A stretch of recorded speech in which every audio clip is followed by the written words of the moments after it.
ಪೆದ್ದೂರು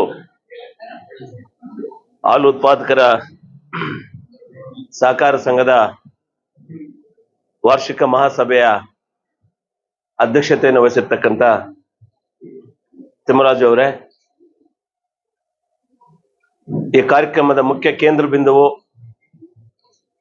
ಆಗಿರ್ತಕ್ಕಂಥ ನಮ್ಮ ಅಚ್ಚುಮೆಚ್ಚಿನ ನಾಯಕರು, ನಮ್ಮ ಕೋಚಮೂಲಿನ ಮಾಜಿ ಅಧ್ಯಕ್ಷರು, ಹಾಲಿ ನಿರ್ದೇಶಕರು, ನನ್ನ ಹಿತೈಷಿಗಳು ಆಗಿರ್ತಕ್ಕಂಥ ನಾಗರಾಜಣ್ಣವರೇ, ಕಾರ್ಯಕ್ರಮದಲ್ಲಿ ಉಪಸ್ಥಿತಕ್ಕಂಥ ನನ್ನ ಸನ್ಮಿತ್ರರು, ಸಮಾಜ ಸೇವಕರು, ಈ ಭಾಗದ ಮುಖಂಡರು ಆಗಿರ್ತಕ್ಕಂಥ ಗೊಲ್ಲಳ್ಳಿ ಪ್ರಭಾಕರ್ ಅವರೇ, ಕಾರ್ಯಕ್ರಮದಲ್ಲಿ ಉಪಸ್ಥಿತಕ್ಕಂಥ ನನ್ನ ಜೊತೆಗೆ ತಾಲೂಕ್ ಪಂಚಾಯತಿ ಸದಸ್ಯರಾಗಿದ್ದಂಥ ನಮ್ಮ ಬ್ಯಾಟ್ನವರು ಸೀನಣ್ಣವರೇ, ನಮ್ಮ ಈ ಊರಿನ ಮುಖಂಡರಾಗಿರ್ತಕ್ಕಂಥ ನಮ್ಮ ವರ್ಧಣ್ಣವರೇ, ನಮ್ಮ ಗೋಪಾಲಣ್ಣವರೇ, ನಮ್ಮ ಕಿರಣ್ ಸಾಹೇಬ್ರೆ, ಮತ್ತು ವೇದಿಕೆ ಹಿಂದೆ ಇರ್ತಕ್ಕಂಥ ಎಲ್ಲ ಅಧ್ಯಕ್ಷರುಗಳೇ, ವೇದಿಕೆ ಒಂದು ಮುಂಭಾಗದಲ್ಲಿರ್ತಕ್ಕಂಥ ಎಲ್ಲ ತಾಯಂದ್ರೆ, ಅಣ್ಣ ತಮ್ಮಂದ್ರೆ, ಅಕ್ಕ ತಂಗಿಯರೇ, ಪತ್ರಿಕಾ ಮತ್ತು ದೃಶ್ಯ ಮಾಧ್ಯಮದವರೇ,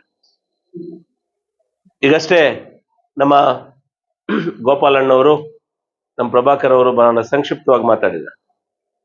ಬಹುಶಃ ಹಿಂದೆ ಕೂಡ ಒಂದು ಕಾರ್ಯಕ್ರಮಕ್ಕೆ ಇಲ್ಲಿ ಬಂದಿದ್ದೆ ನಾಗರಾಜಣ್ಣವ್ರ ಜೊತೆ. ನಾನು ಪೆದ್ದೂರ್ ಬಗ್ಗೆ ಬಹಳಷ್ಟು ಒಂದು 4-6 ಕಡೆ ಹೇಳ್ಕೊಂಡೆ.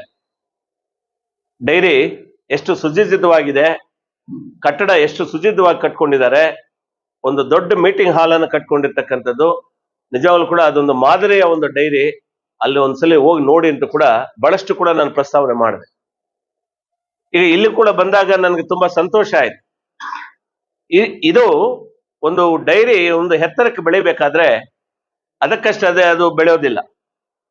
ಆ ಊರಿನ ಜನರ ಒಂದು ಶ್ರಮ, ಆ ಊರಿನಲ್ಲಿರ್ತಕ್ಕಂಥ ಒಂದು ಒಗ್ಗಟ್ಟು, ಇವೆಲ್ಲವೂ ಕೂಡ ಒಂದು ಡೈರಿ ಬೆಳೆಯೋದಕ್ಕೆ ಅದು ಕಾರಣ ಆಗ್ತದೆ.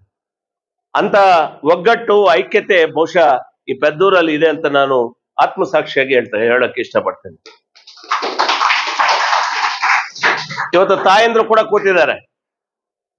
ಅವ್ರು ನೋಡಿದಾಗಲೂ ಕೂಡ ನನ್ಗೆ ಅನಿಸ್ತದೆ, ಅರೆ ಈ ಒಂದು ಹಾಲು ಉತ್ಪಾದಕರ ಸಂಘದ ಬಗ್ಗೆ ಎಷ್ಟು ಕಾಳಜಿ ಇದೆ ಅವ್ರಿಗೆ, ಊರಿನ ಬಗ್ಗೆ ಎಷ್ಟು ಕಾಳಜಿ ಇದೆ. ನಿಜವಾಗ್ಲೂ ಕೂಡ ನಾವೆಲ್ಲರೂ ಕೂಡ ಅದು ಗಮನಿಸಬೇಕಾಗಿರ್ತಕ್ಕಂಥ ಒಂದು ವಿಚಾರ. ಈ ಸಂದರ್ಭದಲ್ಲಿ ಬಹಳ ಚಿಕ್ಕ ವಯಸ್ಸಲ್ಲಿ ಅಧ್ಯಕ್ಷರಾಗಿದ್ದಾರೆ ಇಂಥ ಒಂದು ದೊಡ್ಡ ಸಂಘಕ್ಕೆ ನಮ್ಮ ತಿಮ್ಮರಾಜು. ಈ ತಿಮ್ಮರಾಜ್ ಅವರು ಕೂಡ ನಾನು ಒಂದು ಕಿವಿ ಮಾತನ್ನ ಒಬ್ಬ ಸಹೋದರನಾಗಿ ಹೇಳಲಿಕ್ಕೆ ಇಷ್ಟಪಡ್ತೀನಿ.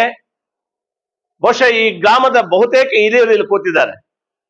ಇಷ್ಟೆಲ್ಲ ಹಿರಿಯರಿದ್ರು ಕೂಡ ಕಿರಿ ವಯಸ್ಸಿನಲ್ಲಿ ನಿಮ್ಗೆ ಒಂದು ಅಧಿಕಾರ ಕೊಟ್ಟಿದ್ದಾರೆ, ಅಧ್ಯಕ್ಷರ ಒಂದು ಸ್ಥಾನವನ್ನು ಕೊಟ್ಟಿದ್ದಾರೆ.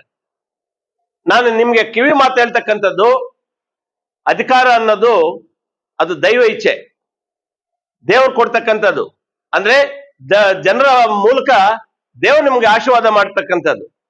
ಚಿಕ್ಕ ವಯಸ್ಸಿನಲ್ಲಿ ಅಧಿಕಾರ ಕೊಟ್ಟಾಗ ಅದನ್ನ ಒಂದು ಸಾರಿ ಹಿಂದೆ ಹೋಗಿ ನೋಡ್ಬೇಕು. ನಾನಷ್ಟಕ್ಕೆ ನಾನು ಅಧ್ಯಕ್ಷನಾಗಿಲ್ಲ, ನಾನು ಅಧ್ಯಕ್ಷನಾಗಬೇಕಾದ್ರೆ ಇದ್ರ ಹಿಂದೆ ಎಷ್ಟು ಜನ ಪರಿಶ್ರಮ ಇದೆ. ಇಲ್ಲಿ ಎಲ್ಲಾ ಪಕ್ಷದವರು ಸೇರಿ ಇವತ್ತು ನನ್ನ ಅಧ್ಯಕ್ಷರು ಮಾಡಿರ್ತಕ್ಕಂಥದ್ದು. ಇವತ್ತು ಸದಸ್ಯರ ಪರಿಶ್ರಮ ಇದೆ, ಈ ಊರಿನ ಗ್ರಾಮಸ್ಥರ ಪರಿಶ್ರಮ ಇದೆ.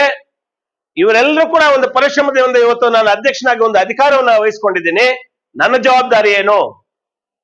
ಜವಾಬ್ದಾರಿಯನ್ನು ಯಾವ ರೀತಿ ನಾನು ನಿಭಾಯಿಸಬೇಕು, ಆ ಜವಾಬ್ದಾರಿಯನ್ನು ಯಾವ ರೀತಿ ಸಕ್ರಮವಾಗಿ ತಗೊಂಡು ಹೋಗಬೇಕು, ಅದು ಚಿಂತನೆ ಮಾಡಿ ಅವರ ಎಲ್ಲರನ್ನು ಒಕ್ಕೊರಲಿಂದ ಒಂದು ಒಮ್ಮತದಲ್ಲಿ ತಗೊಂಡು ಹೋದಾಗ ಮುಂದಿನ ದಿನಗಳಲ್ಲೂ ಕೂಡ ನಿನಗೆ ಪ್ರಜ್ವಲವಾದಂತಹ ಒಂದು ಭವಿಷ್ಯ ಇರ್ತದೆ.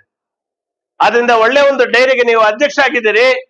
ತಮಗೆ ಅಧಿಕಾರ ಏನಿದೆ ಆ ಅಧಿಕಾರವನ್ನ ಸಕ್ರಮವಾಗಿ ಬಳಸ್ಕೊಂಡು ನೀವು ಒಳ್ಳೆ ರೀತಿಯಲ್ಲೂ ಕೂಡ ದುಡಿತೀರಿ ಅಂತ ಕೂಡ ನಾನು ಭಾವಿಸ್ತೇನೆ.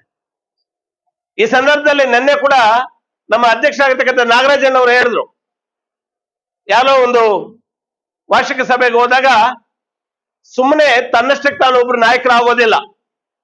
ಒಬ್ಬ ಮನುಷ್ಯ ನಾಯಕನಾಗಬೇಕಾದ್ರೆ, ಈಗ ನಾನು ನಿರ್ದೇಶಕನಾಗಿದ್ದೀನಿ, ಅವ್ರು ಹೇಳ್ತಾ ಇದ್ರು ನಾನು ನಿರ್ದೇಶಕನಾಗಿದ್ದೀನಿ ಅಂತ ಹೇಳಿದ್ರೆ ಅದು 3 ಬಾರಿ ನಾನು ನಿರ್ದೇಶಕನಾಗಿದ್ದೀನಿ ಅಂದ್ರೆ ಅದು ಯಾವ ರೀತಿ ನನ್ನಷ್ಟಕ್ಕೆ ನಾನು ಆಗ್ಲಿಲ್ಲ.